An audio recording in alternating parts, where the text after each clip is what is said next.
Pray பண்ணலாமா? ஆண்டவரே, இன்று எங்களோடு பேசும் வார்த்தையை நாங்கள் ஆழமாக தியானிக்க போகிறோம். வசனங்கள் எங்களுக்கு ஆசீர்வாதமாக இருக்கட்டும்.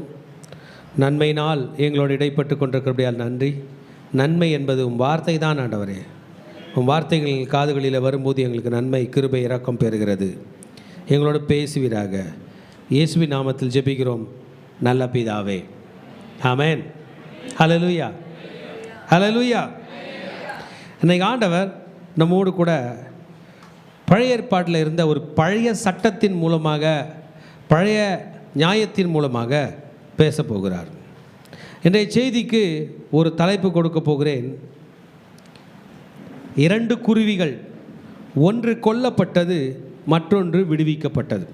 2 birds, 1 killed, 1 set free. தலைப்பே ஒரு மாதிரி ஸ்ட்ரேஞ்சாக இருக்கேன்னு பார்க்காதீங்க.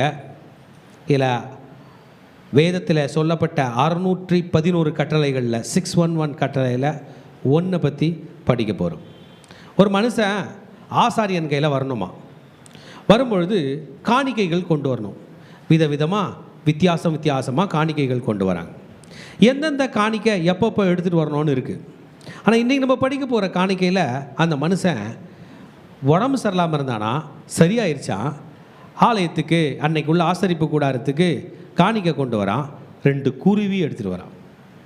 இந்த 2 குருவியை ஆசாரியன் கையில் வாங்க போகிறார். வாங்கிட்டு இந்த 2 குருவிக்கு என்னமோ பண்ண போகிறார்.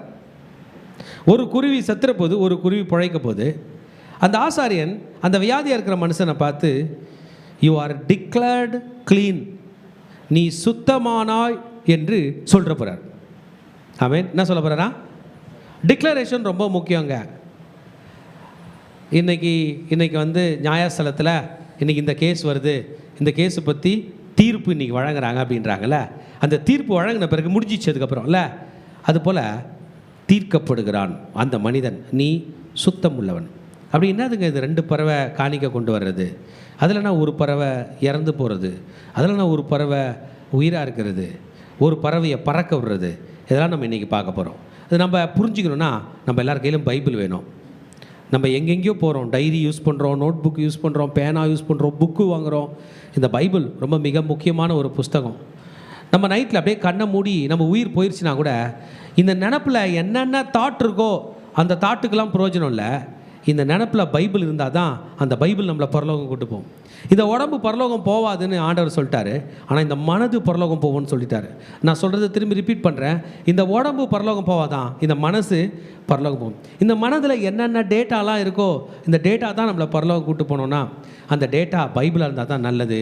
உலகத்துக்குரியது எதுவாக இருந்தாலும் இந்த உலகத்துக்கு தான் நம்ம வந்து சேருவோம். இன்றைக்கி உங்களுக்கு தெரியாத ஒரு சப்ஜெக்டை, எனக்கு தெரியாத ஒரு சப்ஜெக்டை ஆண்டவர் இன்றைக்கி நம்ம கற்றுத்தர போகிறார். எத்தனை பேர் ரெடியாக இருக்கிறீங்க?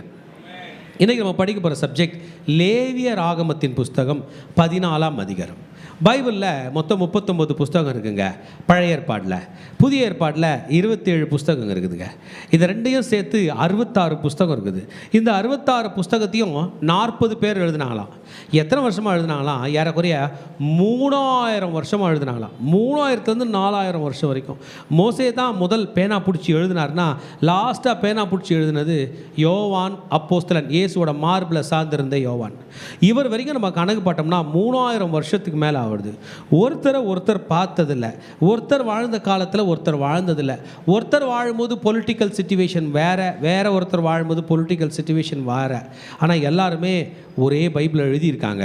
ஆச்சரியமாக இருக்குங்க. அப்போனா இவங்களுக்கெல்லாம் ஒருத்தர் பார்த்ததில்ல, ஆனால் அவர் நினச்சதை இவர் எழுதுறாரு, இவர் சொல்ல போகிறத முன்னாடி இருந்தவர் எழுதினார்னா, இந்த பைபிள் எங்கேயோ இந்த பூமிக்கு அப்பாற்பட்ட உலகத்திலேருந்து மனிதனுடைய மனதில் போடப்பட்டது என்று எல்லா ஆராய்ச்சியாளர்களும் பைபிளை படிக்கும்போது சொல்லியிருக்காங்க. அப்பா, இந்த புஸ்தகம் போல் ஒரு ஆச்சரியமான புஸ்தகம். இந்த புஸ்தகம் தீட்டுப்பட்ட ஒரு மனுஷனை, குஷ்டரோகம் என்று சொல்லுகிற ஒரு வியாதியில் தீட்டுப்பட்ட ஒரு மனுஷனை காப்பாற்றிட்டார்னா, அவன் பொழைச்சிட்டான்னா, அவன் சரியாயிட்டான்னா, அவன் எப்படி சமுதாயத்துக்குள்ளே திரும்பி வரலாம்? அவன் தீட்டுப்பட்டவனாக இருக்கிறவன் தீட்டுன்னு கத்துறவன், நான் தீட்டில் நான் நல்லா ஆயிட்டேன் என்று சொல்கிறதுக்கு ஒரு வழி வச்சிருந்துச்சு. அவன் சரியாயிட்டான்னா. அதுதான் இந்த 2 குருவிகள் கதை.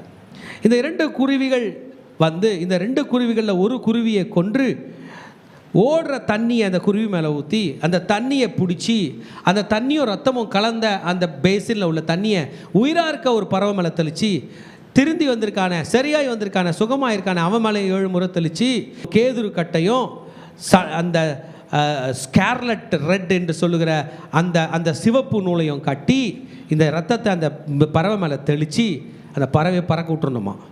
ஒரு பறவை செத்து போச்சு, ஒரு பறவை பறந்துருச்சு. இந்த ஆள் சுத்தமாயிட்டான். கொஞ்சம் நல்லா தலையை சொரிஞ்சு பார்த்தோம்னா, மூளையை நல்லா டேப் பண்ணி பார்த்தோம்னா, லேசாக கொஞ்சம் கொட்டி பார்த்தோம்னா கூட ஒன்றும் புரிய மாட்டுது. ஏதோ ஆண்டவர் சொல்லிட்டு போனாருங்க. இல்லை, எதையோ ஆண்டவர் சொல்லிட்டு போனார். அல்லேலூயா. நம்ம மனதை ஃப்ரீயாக வச்சுப்போம். நம்ம இப்போ படிக்க போகிறோம். என்னோடு கூட லேவியராகமத்தின் புஸ்தகம் 14ஆம் அதிகாரம். லேவியராகமம் புஸ்தகம் ஃபுல்லாகவேங்க திருச்சபையே. அது மனுஷனை எப்படி சுத்தமாக்குறது, அவனை எப்படி பரிசுத்தமாக்குறது, அவனை எப்படி ஒழுங்காக்குறது, தீட்டு எப்படி கழிக்கிறது, இதெல்லாம் எப்படி அவன் பரிசுத்தமாக்கப்படுகிறது, அவனை எப்படி சுத்தம் உள்ளவனாக மாற்றுறது, அவனை எப்படி பரலோகம் கூட்டு போகிறது என்பது தான் பைபிளோட பேச்சு. இப்போ நம்ம கேள்வி கேட்கலாம், ஏன் நான் சுத்தமாகணுமா? சுத்தமாகாமல் இருந்தா என்ன? நான் க்ளீனாக இருக்கணுமா? ஒரு குழந்தை தூங்கி எழுந்து கேட்குது, நான் க்ளீன் ஆகணுமா? நான் குளிக்கணுமா? குளிக்கலாம் என்ன ஆகும்?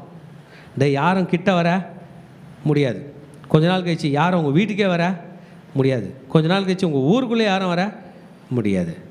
உன்னால் மீதியெல்லாம் கெட்டுரும் அப்படின்னு சொல்கிறது போல தான் நம்ம பரலோகம் போனோன்னா நம்மை நாம் சுத்திகரித்து கொள்ள வேண்டும். அதுக்காக இஸ்ரவேலர்கள் ரொம்ப முயற்சி எடுத்தாங்க. ஒரு புக்கே வச்சுருந்தாங்க லேவியராகமம்னு. இந்த லேவியராகமம் புஸ்தகம் ஃபுல்லாக எப்படி மனுஷன் தன்னை பரிசுத்தப்படுத்துறது, எப்படி சுத்தப்படுத்துறது என்று படிக்கிறாங்க. அதில் இன்னைக்கு 14ஆம் அதிகாரத்தில் குஷ்டரோகி எப்பொழுது சுத்தமாகிறான், 14ஆம் அதிகாரத்தை எடுத்துக்கலாம். ஒரு 4 வசனம் மட்டும் படிச்சுட்டு இதை டீட்டெயிலாக நம்ம படிப்போம். பின்னும் கர்த்தர் மோசேயை நோக்கி, குஷ்டரோகியினுடைய சுத்திகரிப்பின் நாளில் படிங்க, அவனுக்கு அடுத்த பிரமாணம் என்னவென்றால் அவன் ஆசாரியனிடத்தில் கொண்டு வரப்பட வேண்டும். ஸோ இப்போ நீங்கள் புரிஞ்சுக்கணும், இவனுக்கு குஷ்டரோகம் வந்தாலே இவன் கேம்பஸை விட்டு வெளியே போயிடுவான், கேம்பை விட்டு வெளியே போயிடுவான், பாளையத்தை விட்டு வெளியே போயிடுவான். இவன் உள்ளே வர முடியாது. இவன் கிட்ட யாருன்னா வந்தாலும் நான் தீட்டாக இருக்கேன், தீட்டு என்று சொல்லணும். ஆனால் அதிசயமா சொல்லுங்க, என்னங்க அற்புதமா சொல்லுங்க, இவன் சரியாயிட்டான். உலக வரலாற்றிலேயே, என் பைபிள் வரலாற்றிலே குஷ்டரோகம் நீங்கி சொஸ்தமானவங்க கிடையாது. டிபியிலேருந்து தப்பிச்சு வந்தவங்க கூட இருக்கிறாங்க, கொரோனாலேருந்து தப்பிச்சு வந்தவங்க இருக்கிறாங்க, கேன்சர்லேருந்து தப்பிச்சு வந்தவங்க இருக்கிறாங்க. குஷ்டரோகத்துலேருந்து தப்பிச்சு வந்தவங்க கிடையாதுனா அப்படி சொல்கிறீங்க? குஷ்டரோகத்துலேருந்து மனிதனை காப்பாற்ற மெடிசின் இருக்குது. லெப்ரசி அப்படிப்பட்ட வியாதியிலேருந்து காப்பாற்ற மெடிசின் இருக்குங்க.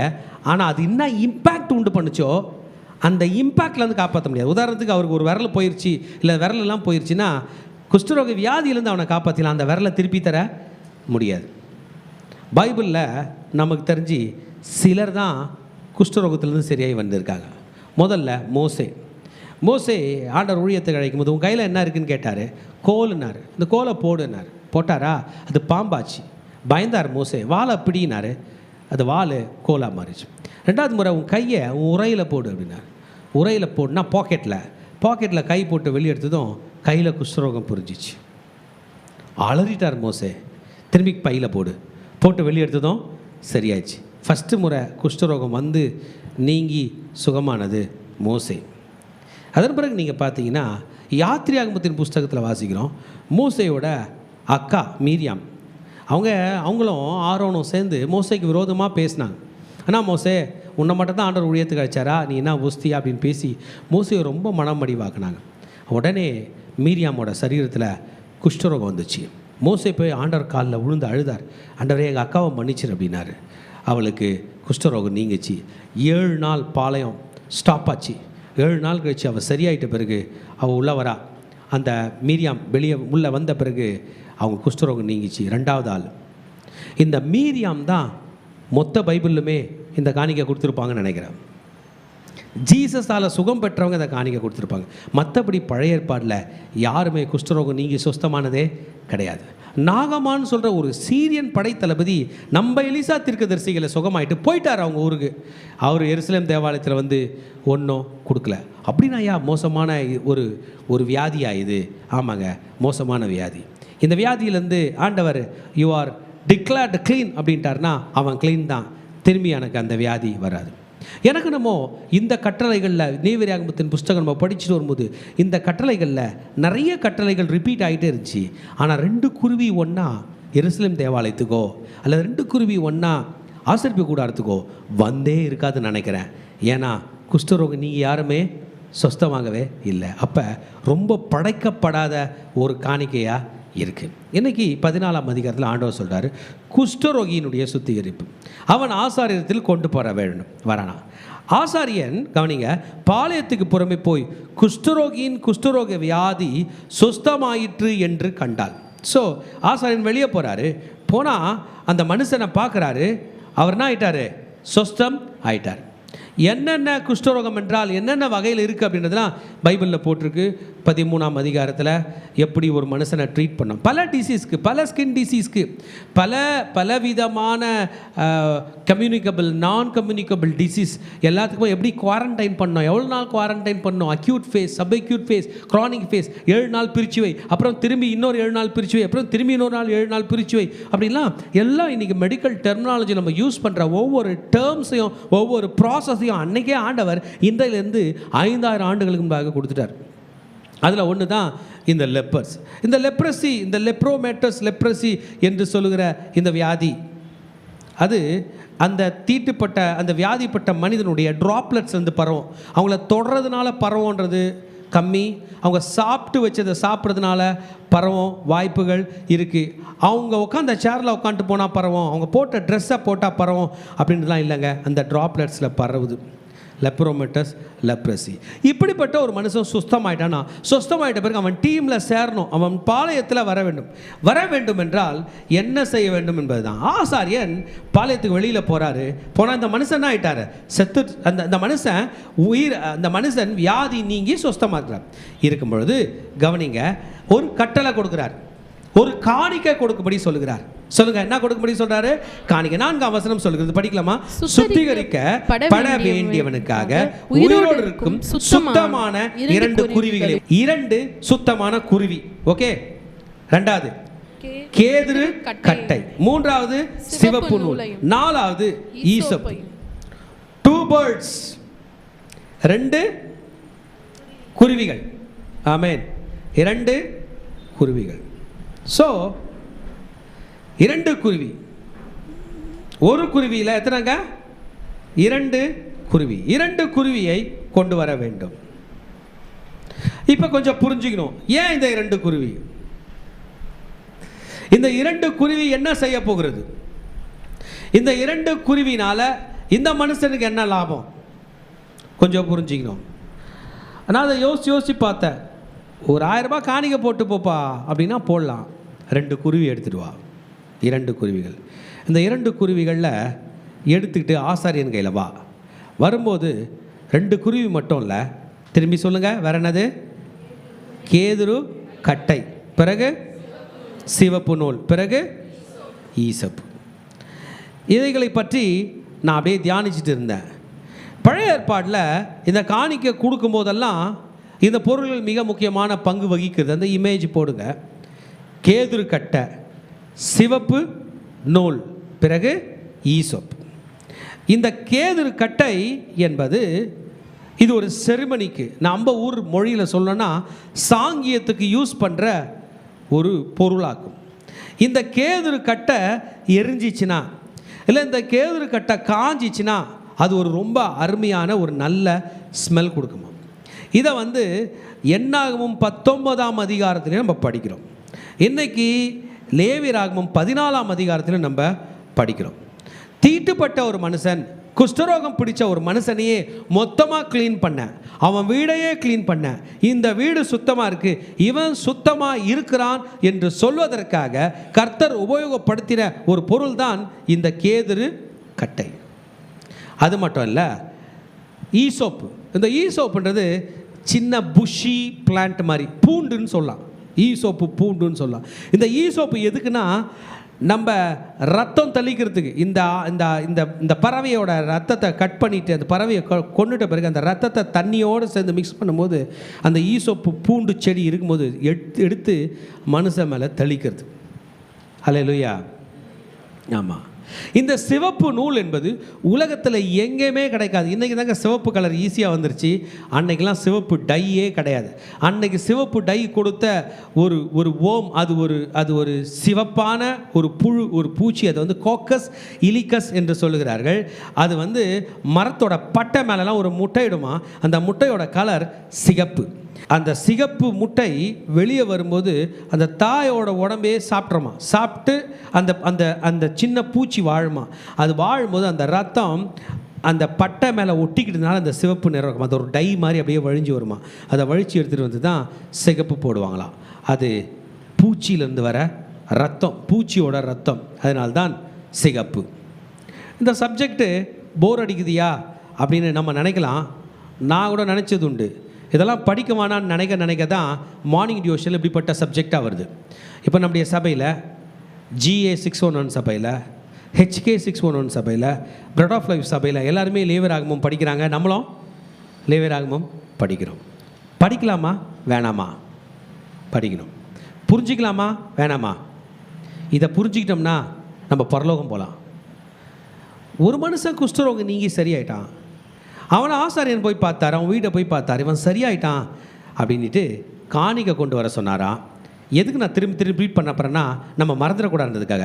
2 குருவி, கேதுருக்கட்டை, சிவப்பு நூல், ஈசோப்பு. சரி பண்ணிவிட்டு ப்ராசஸ் பார்க்கலாம். பின்பு படிக்கலாமா? ஆசாரியன் அந்த குருவிகளில் ஒரு விரலை விட்டுங்க, ஒன்றை ஒரு மண்பாண்டத்தில் உள்ள ஊற்று நீரின் மேல் கொல்ல கடவன். இந்த இமேஜ் உங்களுக்கு ஒரு இமேஜ் வச்சுருப்பாங்க பாருங்கள். போட்டிங்கில் பார்த்த 2 பறவை ஸ்கார்லெட் த்ரெட்டோடு இருக்குது பாருங்கள். மண்பாண்டம் எடுத்துக்கிட்டார். ஹல்லேலூயா, ஆமென்.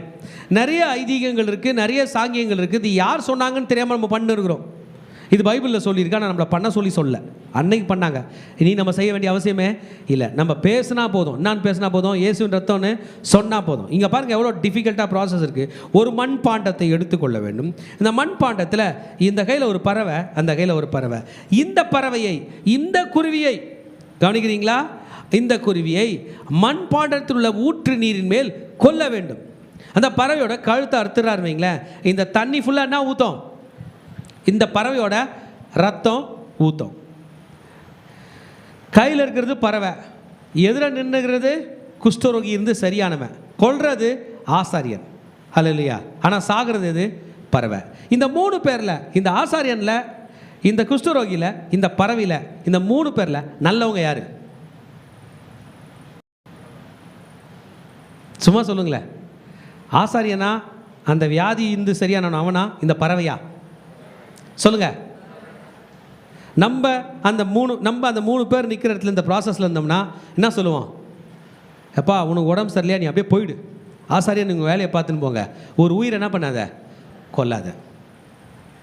ஆமென். ஏன்னா அந்த பறவை தப்பு பண்ணல. தப்பே பிரதர் சிஸ்டர் ஒரு கான்செப்ட் புரிஞ்சுங்க. ஒருத்தன் தப்பு பண்ணான்னா அவன் சாகணும். அப்படி இல்லைன்னா அவனுக்காக யாராவது சாகணும். நம்ம தப்பு துணிஞ்சு பண்ணிகிட்டே இருக்கிறோம்ல, என்னை யாரும் ஒன்றும் பண்ண முடியாது பண்ணிட்டு இருக்கோம்ல, நம்ம மேலே தான் அந்த பழி. இயேசுவோட ரத்தம் கிளைம் ஆகிற வரைக்கும். இவனுக்கு குஷ்டரோகம் வந்தது அந்த பழைய ஏற்பாடுபடி யாரோ செய்த பாவம் என்று வச்சுப்போமே வந்திருக்கு. இன்றைக்கி இந்த பறவையை எடுத்துக்கோ. வாய் பேச முடியாத பறவை, ஒரு தீங்கும் செய்யாத ஒரு பறவை. அந்த குருவியை எடுத்து நீ என்ன பண்ணோம்? கொல்ல வேண்டும். கொல்லும்போது அந்த ரத்தம் அந்த மண் பாண்டத்தில் ஊற்றப்பட வேண்டும். மொத்த ரத்தமும் தெளிவாக புரிஞ்சுக்க. பிளட்டு தேவையில்லாமல் வேஸ்ட் பண்ணக்கூடாது. பைபிளில் நம்ம எத்தனையோ பலிகள் படித்தோம். ஒரு பலியிலையும் ஆசாரியம் வெட்டி கிண்ணத்தில் பிடிச்சி வேண்டியதை எடுத்துகிட்டு மீதி பலிபிடுத்துன்னு கீழே ஊற்றுவார். அத்தனை ரத்தமும் மனிதனுடைய பாவ நிவர்த்திக்காக செயல்படுகிறது. இந்த ரத்தம் சிந்துதல் இல்லாமல் பாவ மன்னிப்பு இல்லை என்று பைபிள் சொல்லுது. இது நம்ம சீரியஸாக எடுக்கிறதில்ல. ரத்தம் சிந்தினால்தான் பாவ மன்னிப்பு. பாருங்கள், இந்த சப்ஜெக்டுக்குள்ளே போகலாம். ஆசாரியன் குருவி என்ன பண்ணிட்டாரு? மண் பாண்டத்தில் தண்ணி வச்சுக்கிட்டாரு. தண்ணிக்கு நேரம் ஆகிற குருவி என்ன பண்ணிட்டாரு? கழுத்தை நெரிச்சிட்டார். கழுத்தை கட் பண்ணும். ரத்தம் என்ன பண்ணிருச்சு? மண்பாண்டம் ஃபுல்லாக ஊற்றிருச்சு. இப்போ அந்த தண்ணியும் ரத்தம் கலந்த தண்ணீர் என்ன கலரில் இருக்கும்னு நினைக்கிறீங்க? ரெட் கலரில், சிவப்பு கலரில் இருக்கும். ஓகே, சிவப்பு. இப்போ உயிராக இருக்கிற பறவையை கையில் எடுத்துக்கிட்டார். ஒரு பறவை செத்துருச்சு, ரைட்டா? அந்த பறவைக்கு பக்கத்தில் குட்டி குட்டி கேதுரு கட்டை இருக்குது, ஈசோப்பு லீஃப் இருக்குது. அது போட்டிங்களா? ஈசோப்பு லீஃப், சிவப்பு கயிறு இருக்குது. இந்த அந்த குருவியோட காலில் பறக்கிற மாதிரி, பறக்க விடாமல் தடுக்கிறதுல பறக்கிறது போல் சின்ன சைஸில் ஒரு கேதுரு கட்டையை கட்டிட்டு வச்சுட்டு, இந்த சிவப்பு நூலை கட்டிட்டு, இந்த ஈசோப்பில் அந்த ரத்தத்தை எடுத்து அந்த பறவையை அதில் டிப் பண்ணி பாருங்கள். உயிருள்ள குருவியை மாற அவசரம் கேதுரு கட்டையும் சிவப்பு நூலையும் ஈசோப்பையும் எடுத்து இவைகளையும் உயிருள்ள குருவியும் ஊற்று நீரின் மேல் கொல்லப்பட்ட குருவின் ரத்தத்திலே தோய்த்து, இந்த பறவை ஃபுல்லாகவே முங்கிடணும், இந்த பறவை ஃபுல்லாகவே முழுகிடணும். எடுத்து குஷ்டம் நீங்க சுத்திகரிக்கப்பட்டிருக்கிறவன் மேல் 7 தரம் தெளித்து, இந்த ரத்தத்தை என்ன பண்ணி தெளித்து அவனை சுத்தம் பண்ணி உயிருள்ள குருவியை வெளியிலே விட்டு விட கடவன். ஆமேன். இந்த பறவை எடுத்ததும் அப்படியே பட்டு பட்டு பட்டுன்னு அந்த ரத்தத்தெல்லாம் தெரிச்சிட்டு, அப்படி தானே பறவைங்க தண்ணியில் தெரியாமல் போயிடுச்சுன்னா கூட திரும்பி வந்து என்ன பண்ணும், பட் பட் பட்டுன்னு ரெக்கையை அடிச்சுட்டு பறந்து போயிடும். ஆமேன். ஹல்லேலூயா. நம்ம மைண்டில் கொஞ்சம் பிக்சரைஸ் பண்ணிக்கலாம். 2 குருவி, கேதுரு கட்டை, சொல்லுங்கள், ஈசோப்பு, சிவப்பு நூல் எடுத்துகிட்டு வந்தான். காணிக்கு எடுத்துகிட்டு வந்தான். ஆசாரியர் ரிசீவ் பண்ணார். மண்பாண்டம் நிறைய தண்ணி எடுத்துகிட்டு வந்தார். ஒரு குருவி என்ன பண்ணிட்டாரு, கொண்டாரு. அந்த குஷ்டரோகி பார்த்து கொண்டே இருக்கிறான். பார்த்துட்டு போய், ஏன்னா அவனுக்கு சர்டிஃபிகேட் வரணும், you are declared clean certificate வேணும். இந்த வியாதி திரும்பி அவனுக்கு வரக்கூடாது. இந்த பிராயச்சித்தம் செஞ்சால் தான் வியாதி திரும்பி வராது. ஒரு குருவியை கட் பண்ணார், அதோடைய ரத்தத்தை அந்த பாத்திரத்தில் எடுத்துக்கிட்டாரு. இந்த இன்னொரு பறவை மேலே கேதுரு கட்டையை கட்டினார். இந்த ரெட் இந்த இந்த இந்த ஸ்கார்லட் த்ரெட்டு அந்த சிவப்பு நூலால் கட்டினார். இந்த ஈசோப்பு தண்ணிக்குள்ளே போட்டு முழுக்கினார். முழுகிட்டு இவன் மேலே 7 தரம் தெளிச்சுட்டு பறவையை விட்டார். ஹல்லேலூயா. இப்போ சுத்திகரிக்கப்படுகிறவன் தன் வஸ்திரங்களை தோய்த்து தன் மயிர் முழுவதையும் சிரைத்து தான் சுத்தமாகும்படி ஜலத்தில் ஸ்நானம் பண்ணி பின்பு பாளையத்தில் பிரவேசித்து தன் கூடாரத்துக்கு புறம்பே 7 நாள் தங்கி, படிங்க, 7ஆம் நாளிலே தன் தலையையும் தாடியையும் புருவங்களையும் தன்னுடைய மயிர் முழுவையும் சிரைத்து தன் வஸ்திரங்களை தோய்த்து ஜலத்தில் ஸ்நானம் பண்ண வேண்டும், அப்பொழுது சுத்தமாய் இருப்பான். ஹல்லேலூயா. 611 கட்டளையில் இது 1. ஆமேன். இப்போ நம்மளை டாக்டர் கூப்பிட்டு இதெல்லாம் பண்ணு, இந்த மெடிசன்லாம் வாங்கினுவா, இந்த மாத்திரைலாம் வாங்கினுவா அப்படின்னா நம்ம எல்லாம் வாங்கின்னு வரோம். அது என்ன ப்ராசஸ்னால், அதெல்லாம் இருந்தால் தான் சார் நாங்கள் நல்லா இருப்போம் அப்படின்னும். அதுபோல் அன்னைக்கு இந்த 2 குருவி இருந்தால் தான் ஒரு குஷ்டரோகி சொஸ்தமாக முடியும். என் செய்தியை கேட்டுக்கொண்டிருக்கிற திருச்சபையே, இது எதை சிம்பலைஸ் பண்ணுகிறது? செத்த மிருகத்துடைய ரத்தம் உயிரோடு இருக்கிற, செத்த பறவையினுடைய ரத்தம் உயிரோடு இருக்கிற அந்த மனிதனை காப்பாற்றுகிறது. blood saves people, blood protects people, blood saves people from sins. பாவத்திலிருந்து மனிதனை விடுதலை ஆக்குகிறது. இந்த பாவத்தினால் அவனுக்கு வந்த வியாதி குஷ்டரோகம். அதிலிருந்து அவனை காப்பாற்றிச்சான். 2000 ஆண்டுகளுக்கு முன்பதாக இயேசுவை கூட அரெஸ்ட் பண்ணி கூட்டிகிட்டு வந்தாங்க. நம்ம இப்போ இந்த சப்ஜெக்ட்டுக்கு ரிலேட்டடாக படிக்க வேண்டிய சப்ஜெக்ட் மத்தேயு 27ஆம் அதிகாரம். நீங்கள் எடுத்து வச்சிங்க. இயேசுவை அரெஸ்ட் பண்ணி கூப்பிட்டு வந்தாங்க. ஏன் இயேசுவை அரெஸ்ட் பண்ணாங்க உங்களுக்கு தெரியுமா? ஏன் இயேசுவை அரெஸ்ட் பண்ணாங்க? இயேசுவை என்னன்னு சொல்லி அரெஸ்ட் பண்ணாங்கன்னா, இவன் தேவாலயத்தை இடித்து 3 நாளில் கட்டுவான் அப்படிலாம் சொன்னாங்க. ஆனால் ஜீசஸோட உண்மையான கான்செப்ட் என்னன்னு பார்த்தீங்கன்னா, இதோ உலகத்தின் பாவத்தை சுமந்து தீர்க்கிற தேவ ஆட்டு குட்டி. அப்போனா இந்த தேவ ஆட்டு குட்டி சாகும், ஆனால் உலகம் என்ன பண்ணோம்? தப்பிக்கும். அவரை விசுவாசிக்கிறவர்கள் தப்பிப்பார். ஒரு சம்பவம் நடந்துச்சுங்க 27ஆம் அதிகாரத்தில் 26ஆம் வசனங்கிட்ட நம்ம வரும்போது என்ன ஆகுதுன்னா, அந்த கவர்னராய் அமர்ந்து கொண்டிருக்கிற அந்த பிலாத்துக்கே ஒரு சேலஞ்ச். என்ன சேலஞ்சுனா, பிலாத்து தன்னுடைய மைண்டில் யோசிக்கிறாரு, இந்த இயேசு நல்ல மனுஷனாக இருக்கிறார், இவர் சாகக்கூடாது, இவரை சாகாமல் நான் காப்பாற்ற வேண்டும், இவர் உயிர் பிழைக்க வேண்டும். இந்த மனுஷனை பற்றி நான் எவ்வளோ கேள்விப்பட்டிருக்கேன், நான் கெட்டவன். பிலாத்து தன்னை பற்றி நினைக்கிறான், நான் கவர்னர் ஆகிய நான் கெட்டவன், ஆனால் இந்த மனுஷன் நல்லவன், அதனால் நான் ஒன்று பண்ணுவேன். இது பஸ்கா பண்டிகை. பஸ்கா பண்டிகையில் ரோமர்களுடைய ஒரு முறைமை இருக்குது. என்ன முறைமைனா, யூதர்களில் யாரையாவது அரெஸ்ட் பண்ணியிருந்தா, யூதர்கள் யாராவது கைதி இருந்தால் அதில் ஒருத்தவங்களை விடுதலை ஆக்குறது எனக்கு சகஜம், நான் அதை செய்வதுண்டு. அதனால நான் என்ன பண்ணுவேன்னா, இன்னைக்கு இந்த யூதர்களில் யாரையாவது அரெஸ்ட் பண்ணியிருந்தா, யாராவது மரண கைதியாக இருந்தா அவங்கள விடுதலை ஆக்குற வழக்கத்தின்படியே நான் இந்த இயேசுவை விடுதலை ஆக்க போகிறேன்னு சொல்கிறார். ரைட்டா?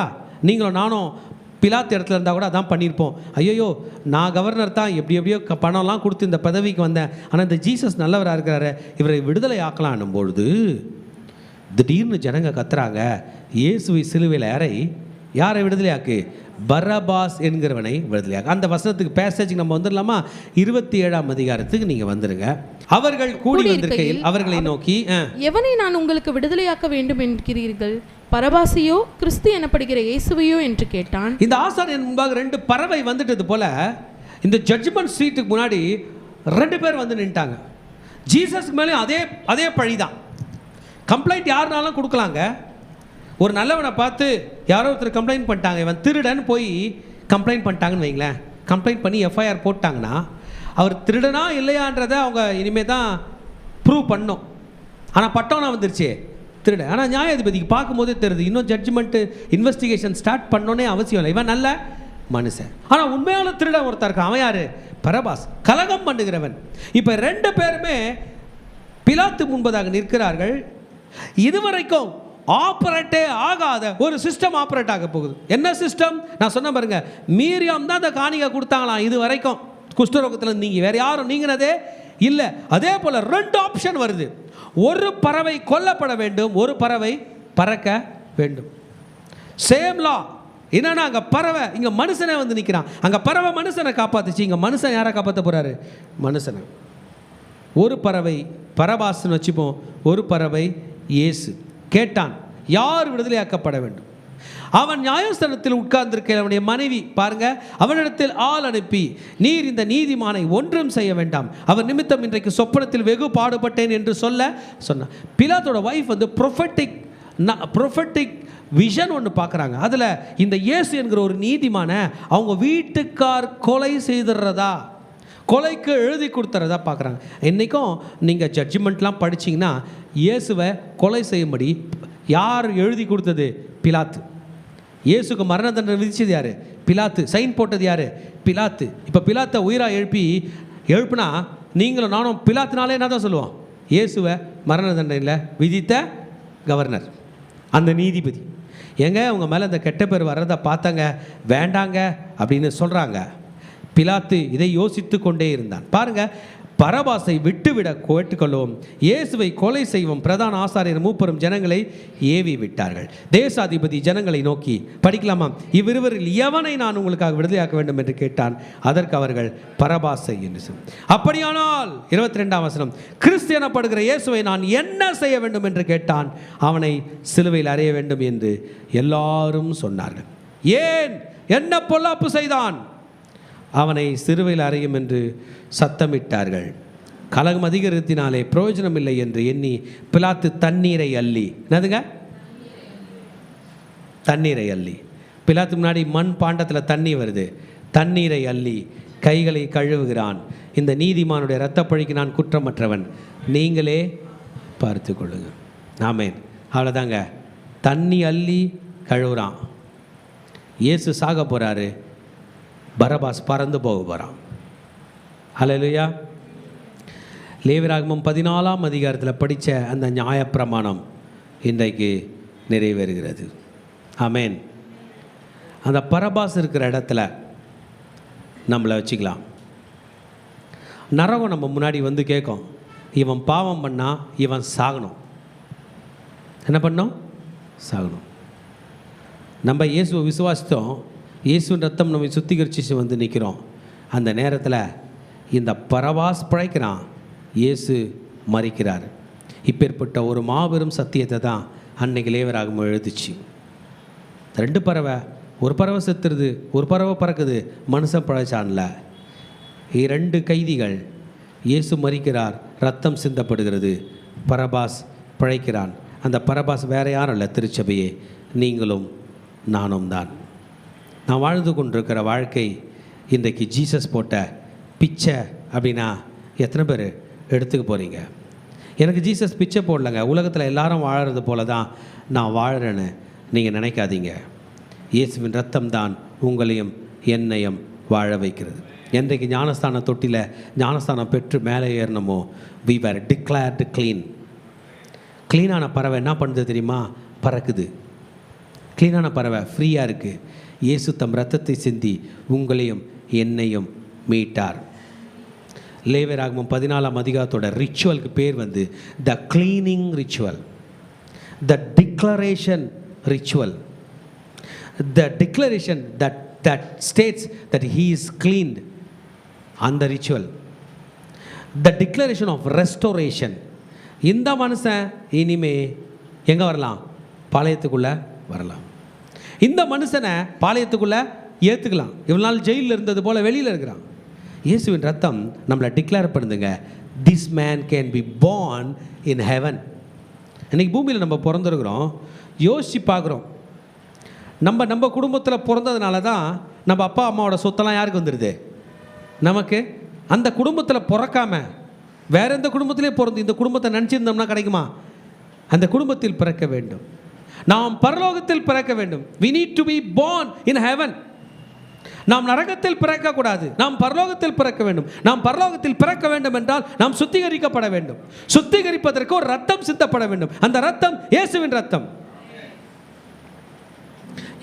லேவியராகமம் 14ஆம் அதிகாரத்தில் இதை தான் படித்தோம். இயேசு கிறிஸ்து மத்தேயு சுவிசேஷம் 8ஆம் அதிகாரத்திலே ஒரு சம்பவம் நடந்தது. இயேசுக்கு தெரியும், ஒரு நாள் இந்த பறவைகள் மத்தியிலே ஒரு பறவையாய் தான் சாக போகிறோம் என்பதை அறிந்தார். 8ஆம் அதிகாரம் மத்தேயுல அவர் மலையிலிருந்து இறங்கும் போது ஒரு குஷ்டரோகி ஒருவன் வந்து இயேசுவை சந்திக்கிறான். ஒரு அருமையான பேசேஜ் எடுத்துக்கலாமா? 8ஆம் அதிகாரம் நம்ம பைபிள் படிக்கும் போது ஆர்வமாக பிரிங்க, வாஞ்சையாக பிரிங்க. ஜீசஸ் மலை பிரசங்கத்தை முடித்துவிட்டு மலையிலிருந்து இறங்கி கொண்டிருக்கிறார். படிக்கலாமா? 1ஆம் வசனம். அவர் மலையிலிருந்து இறங்கின போது திரளான ஜனங்கள் அவருக்கு பின் சென்றார்கள். அப்பொழுது குஷ்டரோகி ஒருவன் வந்து அவரை பணிந்து, ஆண்டவரே, உமக்கு சித்தமானால் என்னை சுத்தமாக்க உம்மால் ஆகும் என்றார். திருச்சபையை கவனிங்க. ஜீசஸ் ஏறின மலையில் எல்லாரும் இறங்கின ரூட்டில் ஜீசஸ் இறங்கலையாம். இதை ஒரு ஊழியக்காரர் ஒரு சர்மனில் ப்ரூவ் பண்ணார். ஏன்னா ஜீசஸ் வந்து தான் விஐபி, விஐபி. ஜனங்களோட கூட்டமாக ஜீசஸ் மலை மேலேருந்து இறங்க முடியாது. இன்றைக்கி எப்படி ஒரு ஸ்டேடியத்துக்குள்ளே விஐபிங்க வேற கேட் வழியாக வெளியே போவாங்களோ, இன்றைக்கி எப்படி ஒரு பெரிய அரங்கத்துக்குள்ளே வந்துட்டு வேற கேட் வழியாக விஐபிங்க வெளியே போகிறாங்களோ, அதுபோல் ஜீசஸ் வந்து மலை பிரசங்கத்தை முடிச்சுட்டு ஏறக்குறைய 5000 பேர் மேலே கூடி இருக்கிற அந்த மலை பிரசங்கத்தை முடிச்சுட்டு வேற வழியாக மலையை விட்டு கிடுகிடுன்னு ஜீசஸ் இறங்கும் பொழுது வீட்டுக்குள்ளே வர்றதுக்கு அருகதை இல்லாதபடி, எந்த ஊருக்குள்ளேயே வர அருகதை இல்லாதபடி ஒரு குஷ்டரோகி ஷார்ட்கட்டில் ஜீசஸ் பக்கத்தில் வந்து நின்ட்டான். ரொம்ப பக்கத்தில் வந்துட்டான். ஜீசஸை சுற்றி 12 பாடி கார்ட்ஸ் இருந்தாங்க. அவங்க யாரும் இல்லை, அவருடைய சீஷர்கள். ஜீசஸ்க்கு ரொம்ப வேண்டியப்பட்ட ஒரு டீம் ஜீசஸை ஃபாலோ பண்ணிகிட்டே இருக்குது. டக்குன்னு வந்து பக்கத்தில் நின்றுட்டு, ரொம்ப கிட்ட வந்து நின்றுட்டு, ஆண்டவரே, உமக்கு சித்தமானால் என்னை சுத்தமாக்க ஆகும். ஆண்டவரே, உமக்கு சித்தமானால் என்னை சுகமாக்க ஆகும்னு சொல்லலை. என்ன சொல்கிறான்? சுத்தமாக்க. சொல்லுங்க, என்னாக்க? ஆக பாவம் என்பது சுகம் அல்ல, சுத்தம். பாவத்திலிருந்து மனிதனுக்கு வேண்டியது சுத்தம். வியாதியிலிருந்து மனிதனுக்கு வேண்டியது சுத்தம். நிறைய வியாதிகள் இருக்குங்க. நம்ம பீட்டடைன் வாஷ் கொடுப்போம், ஆல்கஹால், அந்த ஸ்பிரிட் வாஷ்லாம் கொடுப்போம். என்ன தான் கழுவுனாலும் திரும்பி 3 நாள் கழிச்சு அந்த கிருமி என்ன பண்ணும்? வளரும். அதுவும் டயபெட்டிக் இருந்தால் வளரும், பிளட்டில் நிக்கோட்டின் இருந்தால் வளரும். அந்த கிருமி என்ன பண்ணாது? போகவே போகாது. கேன்சர் இருந்தால் திரும்பி வளரும், கட் பண்ணக்கூடாது, தொடக்கூடாதுன்னு சொல்லுவாங்க, அக்ரவேட் ஆகும். இவன் என்ன சொல்ல வரான்? என்னை சுத்தமாக்கும். Lord, you can make me clean. இன்னைக்கு நம்ம மனது சுத்தமாக்கப்படணும். மனதில் கை வச்சு ப்ரே பண்ணலாம். ஆண்டவர், என் மனதை சுத்தமாக்கும், என் வியாதியை சுத்தமாக்கும். எந்த லிக்விடும், எந்த பீட்டாடினும், எந்த ஆன்டிபயோட்டிக்கும் க்ளீன் பண்ணுவதில்லை. நமக்கு இம்யூன் பவரை தான் ரைஸ் பண்ணுவது. நம்மளுக்கு க்ளீன் பண்ணுறதுக்கு ஒன்றுமே இல்லைன்னு சொன்னால் நீங்கள் ஏற்றுக்க போகிறதே கிடையாது. நீங்கள் யூஸ் பண்ணுற டெட்டாலாக இருக்கட்டும், எந்த ஒரு ஆன்டிசெப்டிக்காக இருக்கட்டும், அவங்க அங்கேயே போட்டிருப்பாங்க 99.99% கில்ஸ் ஜெர்ம்ஸ்ன்னு போட்டிருப்பாங்க. அவ்வளோதான் உங்களுக்கு பர்மிஷன் கொடுப்பாங்க. ஏன்னா அந்த 0.1% நீ கேப் விடு. ஏன்னா உன்னோட டெட்டாயில் என்ன பண்ணாது, உன்னுடைய இந்த லிக்விட், இந்த ஃபினாயில் என்ன பண்ணாது? க்ளீன் பண்ணாது. ஆனால் இயேசுவின் ரத்தம், சொல்லுங்கள், சகல பாவங்களையும் நீக்கி என்னை சுத்திகரிக்கும். What is this society? இன்றைக்கி நம்மளை இந்த ஊர்லேருந்து பிரித்து நீ அங்கே போ, அந்த ஆலமரத்துக்கிட்டே தான் இருக்கணும் வாழ்நாள்லாம் நமக்கு பைத்தியம் பிடிச்சிடும். ஏங்க அப்படி அந்த டீ கடை ஓரமாவது போக விடுங்கன்னு கேட்போம். அதுபோல் தான் பாளையத்துக்கு புறமே இருந்தான்.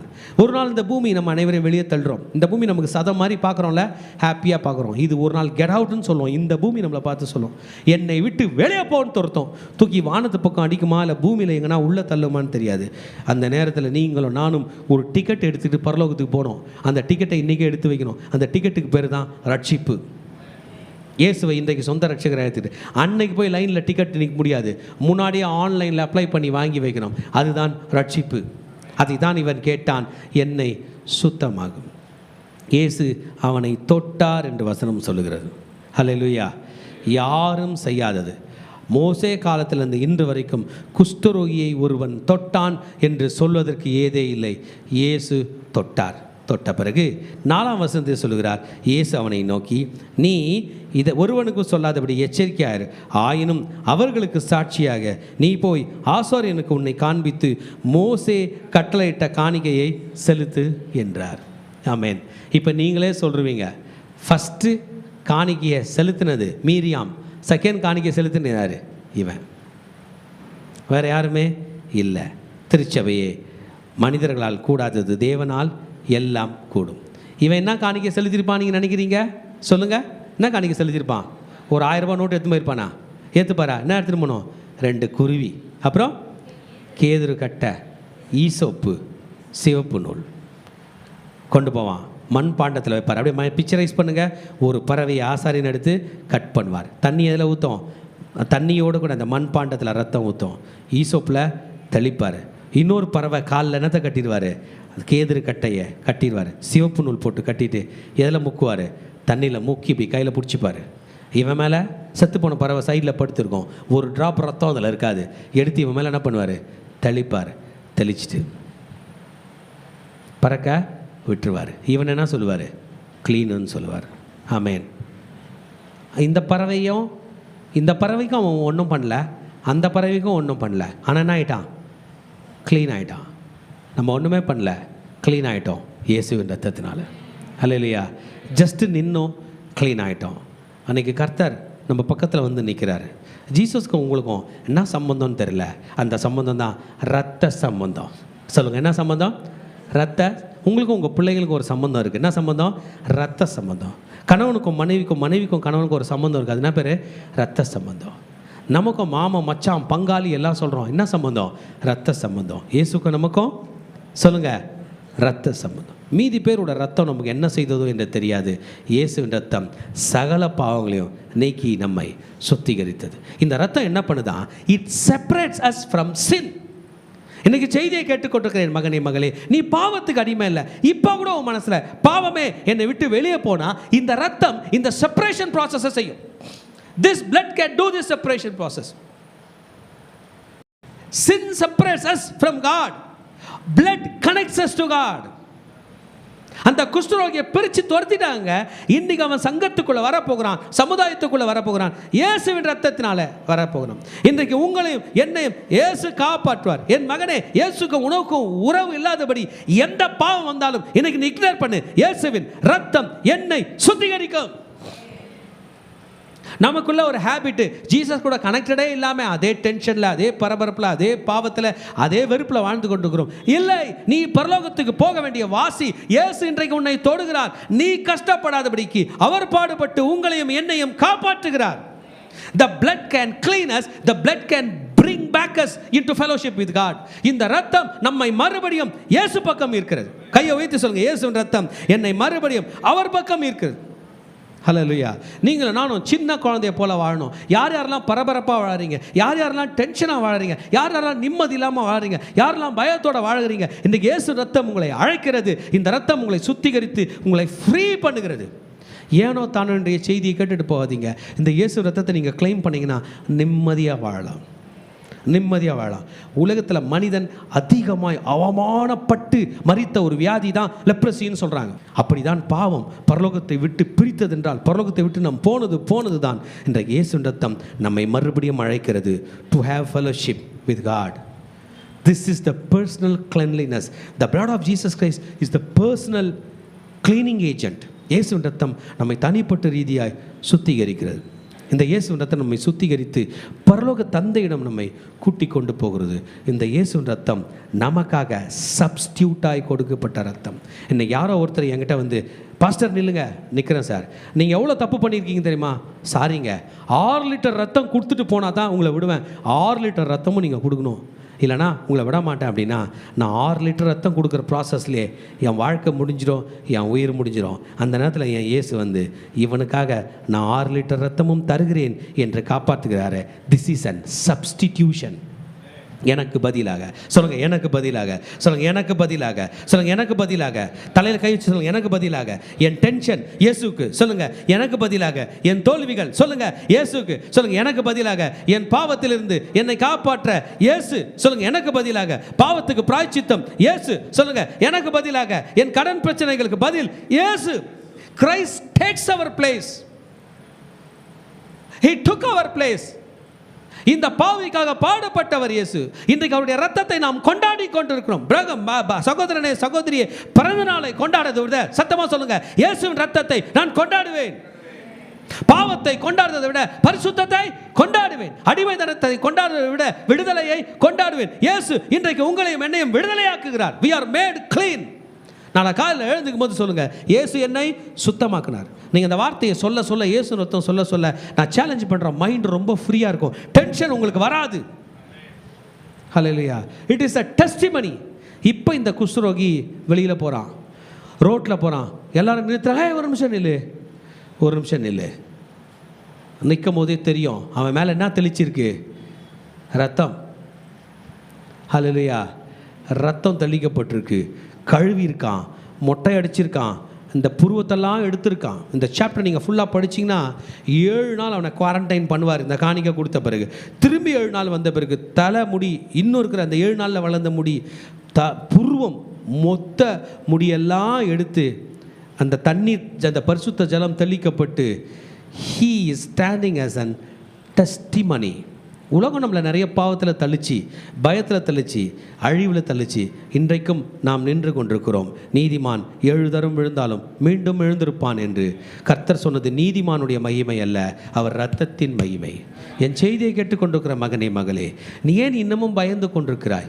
நைட்டில் தூக்கம் வரல, பகலில் தூக்கம் வரல, பேயை பார்த்தா பயம், பிசாசை பார்த்தா பயம், மந்திரவாதியை பார்த்தா பயம், வருங்காலத்தை பற்றின பயம். இயேசு இன்றைக்கு உன்னை விடுதலையாக்குகிறார். The blood of Jesus Christ is still saving us.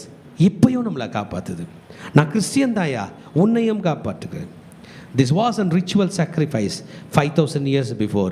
The blood of Jesus Christ is also a ritual sacrifice which you can do through your mouth. உதடுகளின் காலையாகிய ஸ்தோத்திர பலி. இன்றைக்கு இயேசு ரத்தத்தை நீங்கள் claim பண்ணுவீங்கன்னா, God is inviting you towards holiness. Is holiness a tough subject? Holiness is a tough subject for human beings, but holiness has been made easy by Jesus Christ. இயேசுவின் ரத்தம் நமக்கு இதை லகுவாக்கி கொண்டது. நம்ம அப்படியே எழுந்து நிற்கலாமா? Let's receive the power of Jesus Christ. ஆண்டவர் என்னை தொடுங்கன்னு கேளுங்க. இந்த சப்ஜெக்ட் அப்படியே கர்த்தருக்கு ஒப்பு கொடுங்க. ஆண்டவர் என்னை தொடுங்கன்னு கேளுங்க. கர்த்தர் இன்றைக்கு தொடுகிறார், கர்த்தர் இன்றைக்கு தொடுகிறார். திருச்சபையே, ஆண்டவருடைய பிரசன்ஸுக்காக நம்மை நாமே காத்திருப்போம். கர்த்தர் நமக்கு தேவை, அவருடைய ரத்தம் நமக்கு தேவை. ஒரு குஷ்டரோகியாக இருந்த மனுஷனுக்கு 2 பறவைகள் தேவை. அதில் ஒரு பறவை சாக வேண்டும். பாவத்தில் இருக்கிற நமக்கு இயேசு தேவை. ஒரு சைடு நம்ம நிற்கிறோம், நம்மை கொலை செய்யும்படி நீதிபதி நின்று கொண்டிருக்கிறான். ஆனால் இயேசு நம் ஸ்தானத்தில் வந்து பலியாகிறார். இயேசுவின் ரத்தம், இயேசுவின் ரத்தம். இந்த கான்செப்டை விடாதீங்க, இந்த வேர்டை விடாதீங்க. நம்ம வாயில் சொல்லிக்கொண்டே இருக்கலாமா? மைண்டு ஃப்ரீ ஆகணும்னா இயேசு ரத்தம் வேணும். டென்ஷன் அகலனா இயேசு ரத்தம் வேணும். பாண்டேஜ் மறையணும்னா இயேசு ரத்தம் வேணும். பில்லி சூனிய கட்டுகள் மறையணும்னா இயேசு ரத்தம் வேணும். பரலோகம் போகணும்னா என் கூட சேர்ந்துங்க, இயேசு ரத்தம் வேணும். சாத்தானை ஜெயிக்கணும்னா சொல்லுங்க, இயேசு ரத்தம் வேணும். பரலோகம் போகணும்னா சொல்லுங்க, இயேசு ரத்தம் வேணும். பரலோக கதவு நீங்க நேராக போய் தட்ட முடியாது. இயேசு ரத்தம் தான் பரலோக கதவுகளை தட்டும். நாம் சுத்திகரிக்கப்பட வேண்டும் என்றால் இயேசுவின் ரத்தம் அவசியம். இயேசுவின் ரத்தம், இயேசுவின் ரத்தம். கொஞ்ச நேரம் அப்படியே விடாம சொல்லிருக்கலாமா? இயேசுவின் ரத்தம், இயேசு. Let's celebrate the blood of Jesus Christ. Let's celebrate. மகனே சொல்லு, விடாத இயேசு ரத்தத்தை சொல்லு. உங்களை என்னை இயேசு சுத்திகரித்துக் கொண்டிருக்கிறார். பாவம் உன்னை மேற்கொள்வதில்லை, நீ அதை விட்டு விடுவாய். சொல்லுவாய். பாவம் என்கிற அந்த சனியனை நீ தொலைக்கலாம், நீ தொலைத்து விட்டு வரலாம். இயேசு இன்றைக்கு நம்மை தொட்டு கொண்டிருக்கிறார். மனதில் கை வச்சு, மனதில் டிஸ்டர்பா இருக்கிறவங்க இயேசு ரத்தம் சொல்லுங்க. உடம்புல டிஸ்டர்பா இருக்கிறவங்க இயேசு ரத்தம் சொல்லுங்க. குழப்பத்தோடு இருக்கிறவங்க இயேசு ரத்தம் சொல்லுங்க. இயேசுவின் ரத்தம், இயேசுவின் ரத்தம், இயேசுவின் ரத்தம், இயேசுவின் ரத்தம், இயேசுவின் ரத்தம், இயேசுவின் ரத்தம், இயேசுவின் ரத்தம், இயேசுவின் ரத்தம், இயேசு ரத்தம், இயேசு ரத்தம், இயேசு ரத்தம். ஆசாரியரே,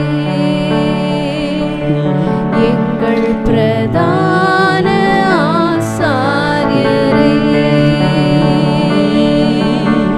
பிரதான ஆசாரியரே, எங்கள் பிரதான ஆசாரியரே, இயேசுவா, இயேசுவா, இயேசுவா, இயேசுவா, இயேசுவா, இயேசுவா, இயேசுவா,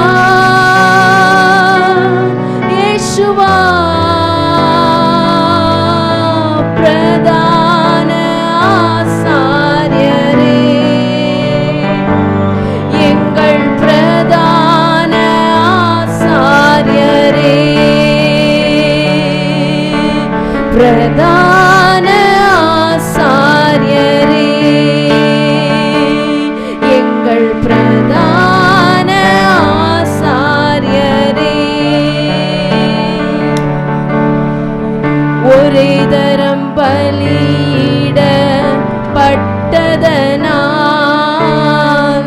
என்றென்றும் பூரண படுத்தினீரே, ஒரே தரம் பலியிடப்பட்டதனால் என்றென்றும் பூரண படுத்தினீரே, எங்கள் பிரதான ஆசாரியரே,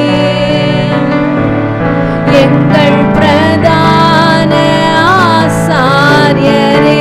சொல்ல போகிறோம், எங்கள் பிரதான ஆசாரியரே. சபையாரே சொல்லலாமா? எங்கள் பிரதான ஆசாரியரே, இயேசுவா, இயேசுவா, இயேசுவா, இயேசுவா,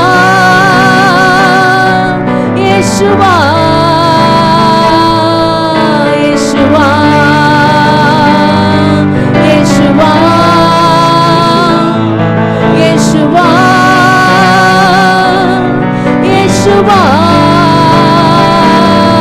இயேசுவா, இயேசுவா, இயேசுவா, இயேசுவா,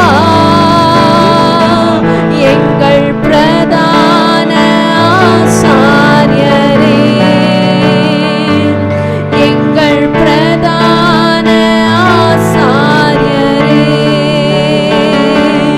எங்கள் பிரதான ஆசாரியரே, எங்கள் பிரதான ஆசாரியரே.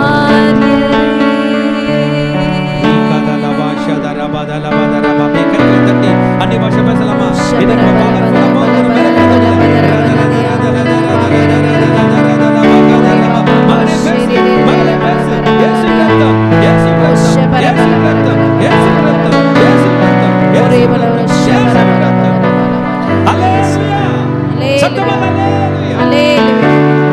இந்த மனுஷன் குஷ்டரோகம் நீங்கி வந்த மனுஷன் திரும்பி ஆசாரியன் கையில வராங்க. வந்து சொல்றா, ஐயா கவனிங்க, ரொம்ப முக்கியமான பாயிண்ட், எனக்கு வந்தது என் பிள்ளைகளுக்கு வரக்கூடாதுயா.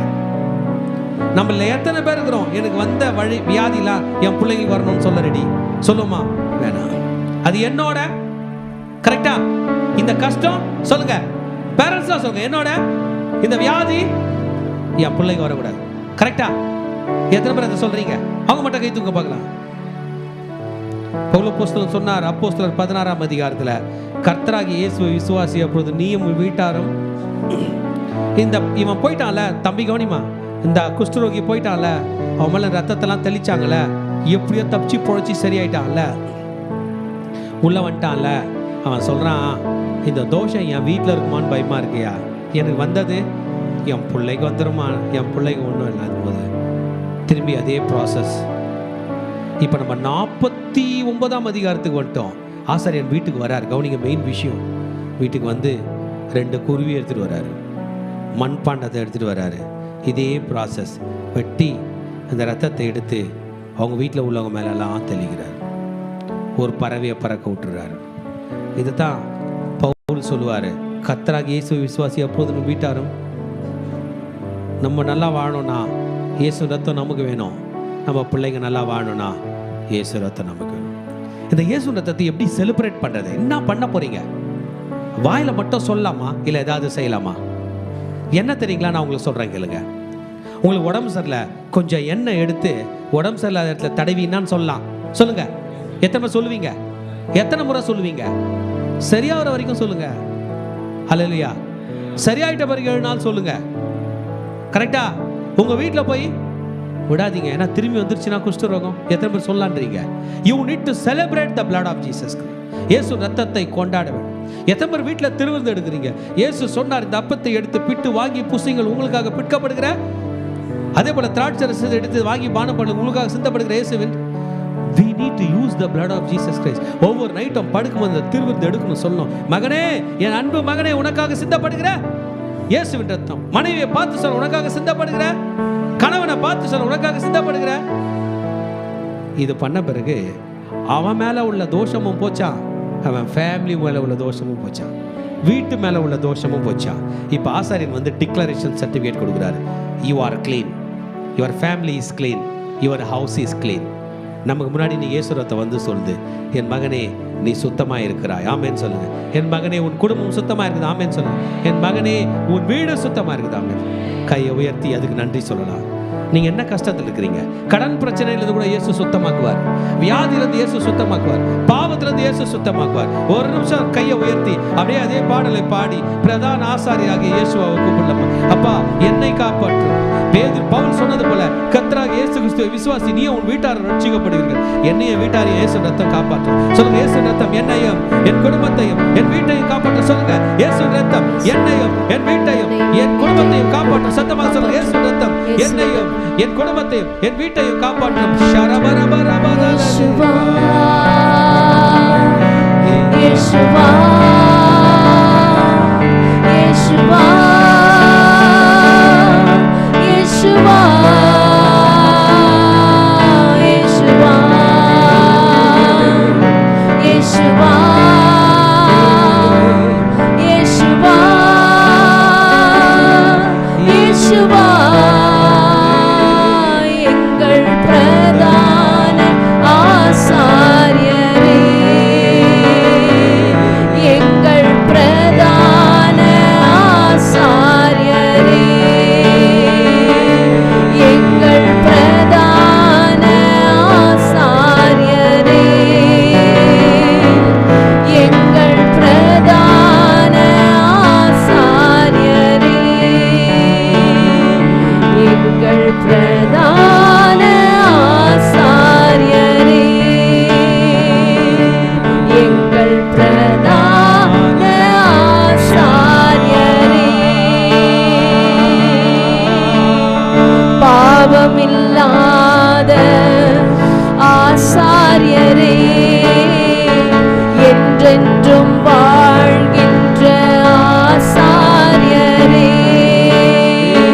பாவமில்லாத ஆசாரியரே, என்றென்றும் வாழ்கின்ற ஆசாரியரே, உம்மாலே வெல்கின்றோம் ஆசாரியரே, எங்கள் பிரதான ஆசாரியரே, எங்கள் பிரதான ஆசாரியரே, இயேசுவா, இயேசுவா,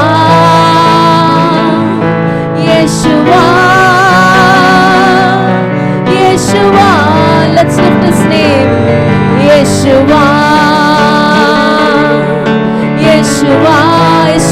மசியா இயேசுவா இயேசுவா இயேசுவா கைகளை உயர்த்தி இயேசுவா இயேசுவா இயேசுவா இயேசுவா இயேசுவா இயேசுவா இயேசுவா எங்கள் பிரதான ஆசாரியரே.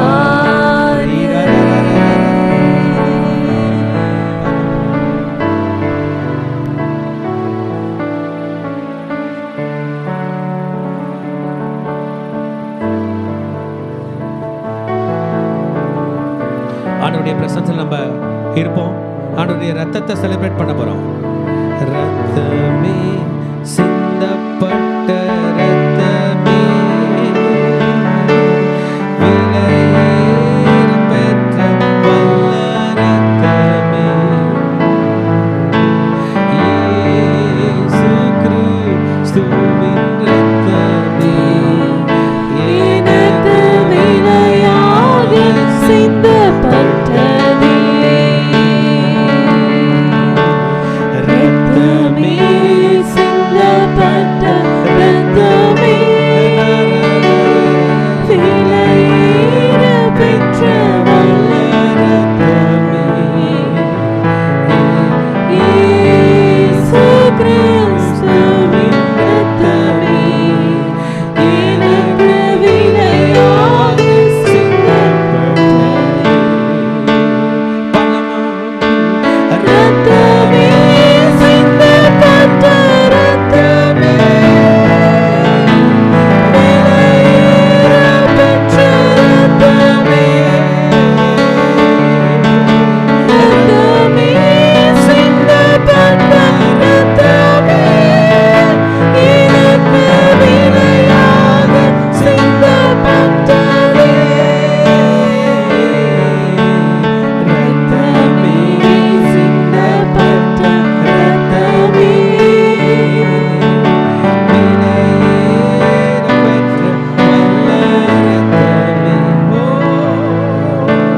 இயேசு கிறிஸ்துவின் ரத்தமே எனக்கு விலையாக சிந்தப்பட்டதே. எனக்கு விலையாக சிந்தப்பட்டதே. எபிரேயருக்கு எழுதின நிருபம் 12ஆம் அதிகாரம் 24ஆம் வசனம். கவனிங்க இந்த வசனத்தை. புது உடன்படிக்கையின் மத்தியஸ்தராகிய இயேசுவின் இடத்திற்கும் ஆபேலுடைய ரத்தம் பேசுனதை பார்க்கிறோம் நன்மையானவைகளை பேசுகிற ரத்தமாகிய தெளிக்கப்படும் ரத்தத்திற்கு வந்து சேர்ந்தீர்கள். அந்த ஆசாரியன் அந்த குஷ்டரோகி மேல என்ன பண்றாரு சொல்லுங்கப்பா? தெளிக்கிறாரு. அந்த ஃபேமிலி மேல என்ன பண்றாரு? அந்த வீட்டு மேல என்ன பண்றாரு? இயேசுவின் ரத்தம் எப்போ தெளிக்கப்பட்டுச்சு? சிலுவையில சிந்திட்டாரு.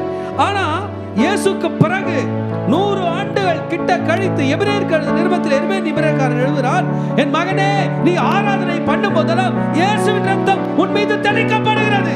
எத்தனை பேர் விசுவாசிக்கிறீங்க? சொல்லுங்க, இயேசுவின் ரத்தம் என் மீது தெளிக்கப்படுகிறது. இயேசுவின் ரத்தம் என் மீது தெளிக்கப்படுகிறது. கடைசி ஆசீர்வாதத்துக்கு நேராக கைகளை விரித்துக் கொள்ளும். ஈவரக்கா அடோனாய் வயீஷ்மரக்கா யா ஏ அடோனாய் பனவ் அல்லக்கா விஹுனக்கா ஈஷா அடோனாய் பனவ் அல்லக்கா வயசம் லக்கா ஷாலோம் வயசம் லக்கா ஷாலோம். கர்த்தர் உன்னை ஆசீர்வதித்து காக்க கடவர். கர்த்தர் தன் முகத்தின் மேல் பிரகாசிக்க பண்ணி உன்மேல் கிருபையா இருக்க கடவர். கர்த்தர் தன் முகத்தின் மேல் பிரசன்னமாக்கி உனக்கு சமாதானம் கட்டளையிட கடவர். ஹல்லேலூயா ஹல்லேலூயா. ரட்சணம் என்னும் தலை சிராவை தலையிலே போட்டுக் கொள்கிறோம். செஸ்டில் நீதி என்னும் மார்க்கவசத்தை மார்பிலே தரித்துக் கொள்கிறோம். இடுப்பில் சத்தியம் என்னும் கச்சையை இழையிலே தரித்துக் கொள்கிறோம்.